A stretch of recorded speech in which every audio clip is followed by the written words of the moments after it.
Hi friends, എല്ലാവർക്കും എൻ്റെ YouTube ചാനലിലേക്ക് സ്വാഗതം. ഇന്ന് നമ്മൾ കറണ്ട് അഫെയർസ് 2025 കുറച്ച് കറണ്ട് അഫെയർസ് ആണ് നോക്കുന്നത്. രാജ്യാന്തര കോടതി അംഗത്വം ഇടുന്ന ആദ്യ യൂറോപ്യൻ യൂണിയൻ രാജ്യം ഏതാണ്? ഹംഗറിയാണ്. രാജ്യാന്തര കോടതി അംഗത്വം ഇടുന്ന ആദ്യ യൂറോപ്യൻ യൂണിയൻ രാജ്യം ഹംഗറിയാണ്. രാജ്യത്തെ കരടികളെ വെടിവെച്ച് കൊല്ലാൻ തീരുമാനമെടുത്ത രാജ്യം ഏതാണ്? സ്ലോവാക്യയാണ്. രാജ്യത്തെ കരടികളെ വെടിവെച്ച് കൊല്ലാൻ തീരുമാനമെടുത്ത രാജ്യം സ്ലോവാക്യയാണ്. കടമ്മനിട്ട ഫൗണ്ടേഷൻ്റെ 9ാമത് കടമ്മനിട്ട പുരസ്കാരം ലഭിച്ച ആർക്കാണ്? ഡോക്ടർ എം ലീലാവതിക്കാണ്. 9ാമത് കടമ്മനിട്ട പുരസ്കാരം ലഭിച്ചത് ഡോക്ടർ എം ലീലാവതിക്കാണ്.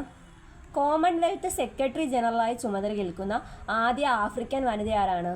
കോമൺവെൽത്ത് സെക്രട്ടറി ജനറലായി ചുമതലയേൽക്കുന്ന ആദ്യ ആഫ്രിക്കൻ വനിതയാണ് ഷെർലി ബോച്ചെ.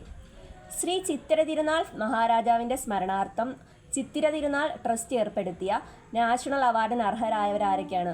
2024 ജയറാമിനാണ് കിട്ടിയത്. 25 PR ശ്രീജേഷിനാണ് കിട്ടിയത്.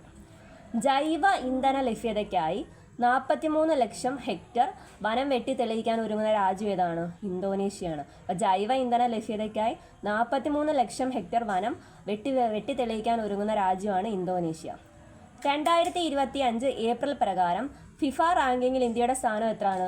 127ആണ്. ഫിഫ റാങ്കിങ്ങിൽ ഇന്ത്യയുടെ സ്ഥാനം 127ആണ്. 1ാം സ്ഥാനം അർജന്റീനയാണ്.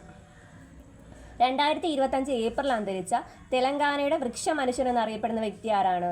ദാരിപ്പള്ളി രാമയ്യാണ്. Okay, thank U.